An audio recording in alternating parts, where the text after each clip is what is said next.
If you want to take a screenshot on Realme Note 70T, then we have a couple of ways to do so. You can, for example, use the combination of two buttons, the power button and volume down button. If you press both of these buttons at the same time, then you will capture a screenshot.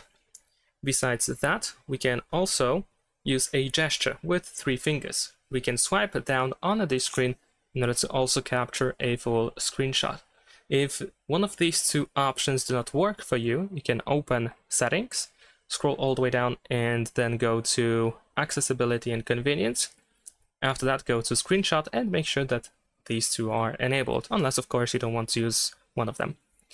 Besides that, there is one more way to capture a screenshot, and that is by using Control Center or Quick Settings. By default, at least in my case, I have a screenshot button over here, so I can tap on it in order to also capture a screenshot. And that's pretty much it. Thanks for watching, leave a like and subscribe.